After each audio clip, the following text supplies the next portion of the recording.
Oi, gente. Pois é, o Eduardo Bolsonaro, em meio a críticas de nepotismo, está sendo indicado como a pessoa, né, a assumir ser o embaixador do Brasil nos Estados Unidos. O que, aliás, de um certo ponto de vista faz sentido, já que ele tem uma amizade muito grande com setores da administração do Donald Trump. Então eu vou discutir um pouco disso no vídeo. Também eu vou falar do bolsonarismo de uma forma geral, né, fazer uma análise do bolsonarismo e o que ele significa para a política brasileira e comentar brevemente a questão das pessoas se sentirem decepcionadas com políticos. Algumas pessoas já estão se sentindo decepcionadas com o bolsonarismo.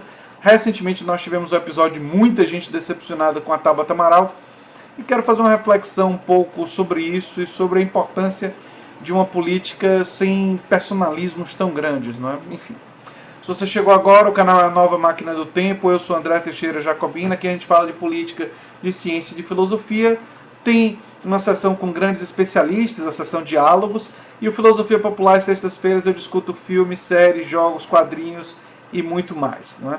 Se você gosta do que eu faço, se lembre sempre de se inscrever no canal, dar um like, compartilhar e quem sabe se tornar um apoiador do canal e também se inscrever nas nossas outras redes sociais, no Twitter, no Instagram e no Facebook. Links para tudo isso vão estar em um comentário fixado no início dos comentários. Vocês clicam ali que vocês vão ver todos esses links. Não é? Bem, por que eu digo que o Eduardo Bolsonaro, ele ser indicado para embaixador, embora ele não seja um diplomata de carreira, então do ponto de vista técnico, não teria nada a ver ele ser indicado, faz todo sentido dentro do contexto do bolsonarismo. Dentro do contexto do bolsonarismo faz todo sentido porque Eduardo Bolsonaro é uma das pessoas que buscou mais proximidade com Steve Bannon. Sim, Steve Bannon, que foi um dos coordenadores da campanha do Donald Trump. E o Steve Bannon, embora ele tenha saído do governo Trump, ele deixou muitos dos seus aliados ainda presentes no governo Trump e existe toda uma estrutura. Steve Bannon seria uma espécie de Olavo de Carvalho do Trump. Então o Steve Bannon, ele manteve boa parte de sua estrutura dentro do governo Trump e indicar o Eduardo Bolsonaro é um aceno do presidente Jair Bolsonaro para uma proximidade ainda maior com a orientação de extrema-direita que se localiza dentro do governo americano. Então corresponde a uma estratégia lógica se você olha por esse ângulo. Se você olha pelo critério técnico, o critério que o próprio Bolsonaro disse que iria seguir, que era pegar as melhores pessoas, pessoas mais capacitadas, a indicação dele não faz o menor sentido. E se empresta à acusação de nepotismo. Mas, na verdade, para além do nepotismo, ou seja, tem um elemento do nepotismo, sim. Mas, para além do nepotismo, tem um objetivo político mais concreto, que é o objetivo de aproximação com a Breitbart News, quer dizer, esse órgão da imprensa americana de extrema-direita, e aproximação com esse segmento, o segmento semelhante ao segmento olavista do governo Bolsonaro, existente dentro do governo do Donald Trump. Então, assim, faz todo sentido, né? E tiveram várias pessoas que questionaram, por exemplo, é natural que ter ali alguém que não seja um diplomata de carreira cause estranheza à primeira vista, mas Bolsonaro, Donald Trump e seus respectivos governos funcionam pela lógica da disrupção. Isso foi aqui uma reportagem disso, né? E os Estados Unidos é um país que gosta de dinastias, tem Adams, Kennedy, Clinton, Bush e muita gente ligada ao poder. E o próprio Donald Trump, e eu estou com uma reportagem que eu vou linkar aí, eu estou pegando ela aqui, o Bolsonaro dizendo que não está preocupado com crítica e tal, mas a reportagem diz o seguinte, que o Donald Trump, ele está cogitando nomear o filho dele, Eric Trump, embaixador do Brasil, seguindo mais ou menos a mesma orientação do Jair Bolsonaro, né? O Eric Trump teria até menos condições de ser embaixador, mas enfim, a gente escuta muito dessas pessoas, especialmente na direita, falarem de meritocracia, de pessoas ascenderem a cargos com base no mérito, na competência. Mas é interessante perceber que é muito comum para eles a indicação de seus filhos, da ex-esposa, assim, o próprio espaço parlamentar ali do Bolsonaro era uma verdadeira coxa de retalhos de parentes e amigos e aproximados e chegados, né? O próprio Queiroz era um conhecido que foi sendo absorvido ali, e amigo, né, que foi sendo absorvido e tal, ligado à questão da polícia, né, e ligado ao passado do Bolsonaro. Então, e ele botou a ex-mulher e filhos e conhecidos e botou todo mundo na família ganhando dinheiro público. Então, assim, existe ali uma verdadeira estrutura patrimonialista. E o que é o patrimonialismo? Patrimonialismo é o uso privado para fins familiares próprios da coisa pública. Patrimonialismo não é a mesma coisa que paternalismo, são coisas diferentes. Então, o uso patrimonialista do Estado brasileiro é quando você pega um cargo de confiança e entrega para um filho e não para um diplomata de carreira. Quando você faz isso, você reproduz essa prática da velha política que o Bolsonaro tanto diz criticar. Aliás, o patrimonialismo ele vai além, assim, além de ser simplesmente uma prática da velha política pensando em século XX. O patrimonialismo é um elemento estrutural do Estado brasileiro desde seu início, desde o seu passado colonial. Quer dizer, o patrimonialismo está conosco desde o início do Brasil e continua até o momento presente, assim como a característica autoritária do nosso Estado e das nossas instituições, de uma forma geral. Quando nós transitamos para uma era republicana, e especialmente para uma Constituição Cidadã de 88, havia ali no conteúdo da Constituição um conteúdo que tentava, ou que sinalizava, melhor dizendo, uma ruptura com esses valores. Mas a verdade mais material, ou seja, o que realmente aconteceu, não foi isso. Ou seja, muitos desses valores e dessa perspectiva, desse jeito de fazer política, se manteve. E o que o Bolsonaro faz aqui é simplesmente a reprodução dessa forma de fazer política. Então o bolsonarismo ele não representa ruptura nesse aspecto. Mas existe um aspecto que o bolsonarismo representa uma coisa que é interessante da política brasileira, terrível, permite que a política brasileira abrace ideias com a dimensão que eu chamo de neofascistas, mas ela tem uma especificidade. Qual é? Ela advém de vários elementos emocionais. Ou seja, o bolsonarismo ele não é um fruto de um estudo, de uma coisa, de uma reflexão densa sobre a sociedade. Não. Ele é um sentimento de raiva e que ele consegue se espalhar na sociedade porque ele consegue canalizar muitos ódios difusos. Ou seja, se você tem ódio da estrutura do poder, se você tem ódio da política chamada tradicional, você pode abraçar o bolsonarismo só por causa desse ódio, mesmo que junto com o bolsonarismo venha um rebutalho enorme de outras ideologias. Vem machismo, vem hostilidade aos homossexuais, vem conservadorismo religioso, vem o ultraliberalismo do Guedes. É como se fosse um trem que vem com um monte de vagões, com um monte de outras coisas. Mas você vê um vagão que diz uma coisa, que sinaliza algo e um sentimento que essas pessoas se identificam e aí elas compram todos os outros vagões, aceitam a presença de todos os outros vagões por causa daquele vagão com o qual elas se identificaram. Um outro elemento poderoso para o bolsonarismo é o que eu chamaria de decepção com o PT.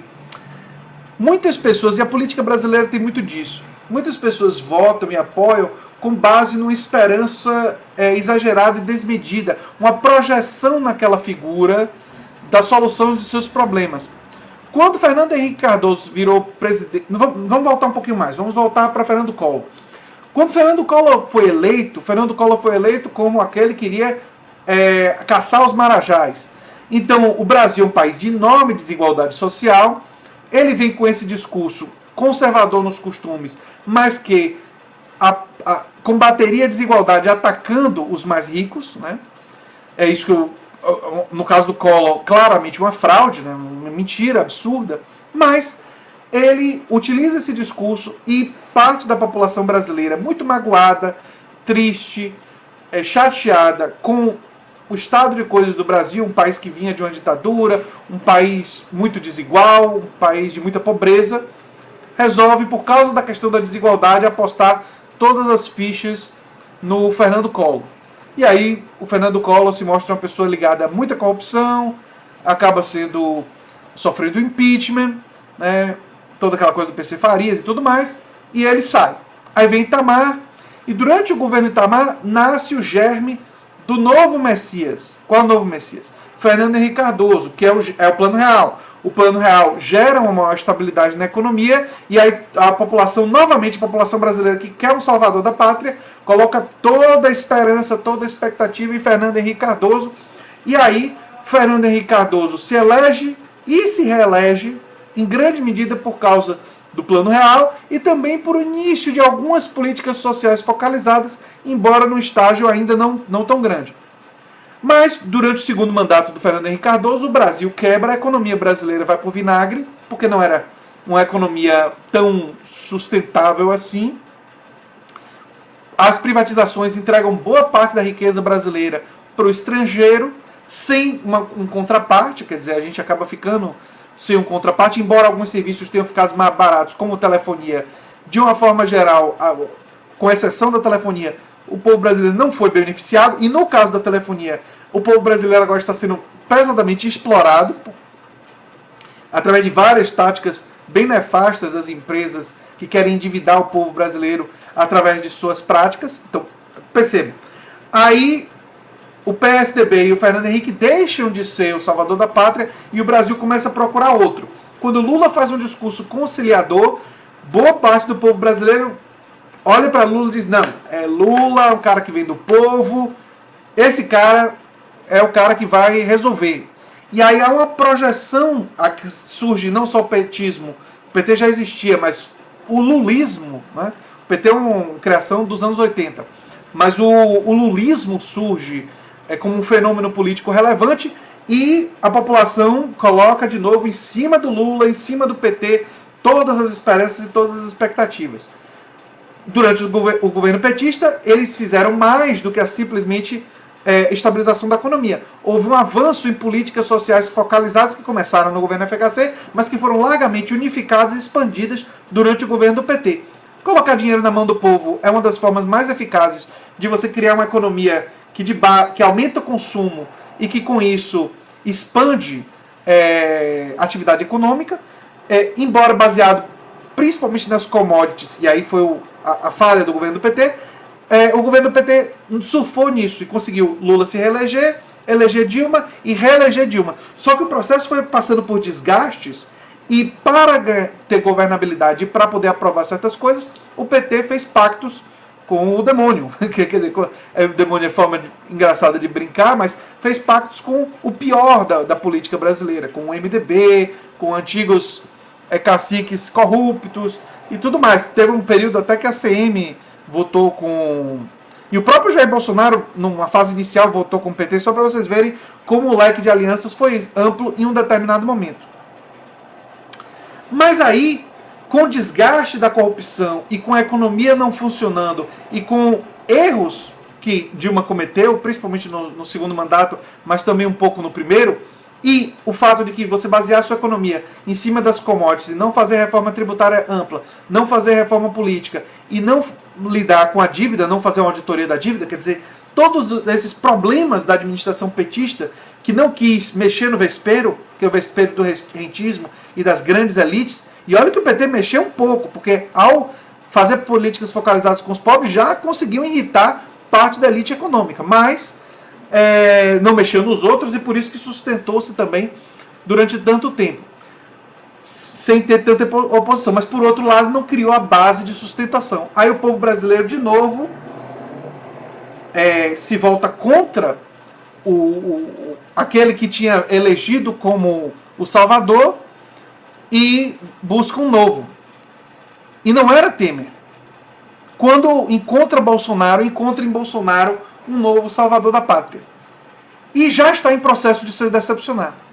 Já está em processo de queda de popularidade de 57% para 30%. Quer dizer, existe uma lição muito poderosa nessa história recente do Brasil. Que você projetar emocionalmente esse grau de esperança, de expectativa, é uma falha gravíssima do ponto de vista político. E que, embora algumas administrações tenham mais méritos do que outras, e isso é inquestionável, e eu vejo os méritos e os deméritos dessas diferentes administrações, isso é real, e eu destaquei aqui alguns deles, você está lidando com a política de uma forma crítica, de uma forma muito emocional. Então a gente tem que olhar para o bolsonarismo, ele tem um componente de ressentimento, ele tem um componente de fanatismo religioso da extrema-direita cristã, do fundamentalismo religioso, tem, neopentecostais, tem, isso faz parte. Tem um componente de messianismo, de projetar no líder carismático, no líder, enfim, que representa para essas pessoas algo novo, embora Bolsonaro tenha 28 anos, aliás, de vida pública. E isso é muito problemático, muito ruim para a nossa democracia. Nós devemos sim aprender com os erros e acertos do passado. Nós devemos sim ter uma visão crítica que seja capaz de reconhecer acertos eventuais em diferentes administrações, inclusive naquelas que nós não apoiamos. Mas nós não podemos nos contaminar por sentimentos tão avassaladores, tão acríticos, porque eles fazem a gente se decepcionar. E eu não sei exatamente. Eu sou uma pessoa muito passional. Eu sou muito passional. Na vida, enfim. Mas na análise política eu não sou. Na análise política eu não sou passional. Não é uma coisa assim que mexa comigo, especialmente analisando coisas que estão acontecendo. Eu não me decepcionei com o PT quando o Lula foi eleito. Eu vi os méritos e fui apontando os equívocos, alianças problemáticas.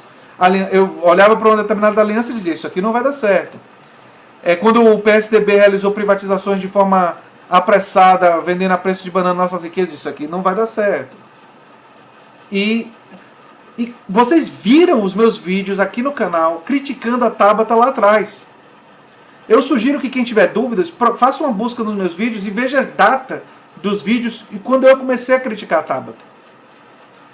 E observe o que eu estava dizendo lá, que ela estava servindo mais a interesses de grupos ligados à perspectiva liberais. Então, eu já estava... Então, por isso que eu não me decepciono. Mas eu prego, eu defendo e eu tento estimular as pessoas nesse tipo de visão, numa visão menos emocional, numa visão mais que tenta ser mais objetiva, que tenta ser mais crítica. Principalmente para melhorar e para aprimorar e para desenvolver o meu campo, o campo progressista de esquerda, que são os ideais que claramente eu me identifico. Então eu quero que ele seja melhor.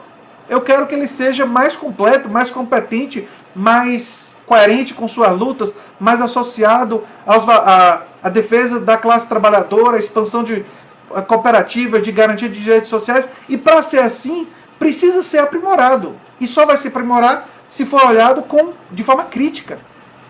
Se nós olharmos de forma acrítica, se formos simplesmente plateia que só bate palma de pé e não faz críticas, ele não vai melhorar. Então acho que essa é uma lição importante que a gente pode aprender com esse fenômeno do bolsonarismo e com essa história recente do Brasil, que nós temos que ter um olhar crítico tanto para o bolsonarismo, que representa esses valores tão, ao meu ver, negativos e problemáticos, muito violentos e muito hostis e destruidores dos direitos sociais, da nossa Constituição e tudo mais. E temos que ter um olhar crítico também para o nosso lado. Inclusive críticos para o PDT, para o PSOL, para o PCdoB, para o PT, todos os partidos progressistas, quando eles precisarem dessa crítica para se aprimorar. Eu acho que essa é a mensagem que eu queria dar no vídeo de hoje. Se você gosta do que eu faço, se inscreva no canal, dê um like e compartilhe, que é muito importante para o canal. Um abração e até o próximo vídeo. Tchau, tchau.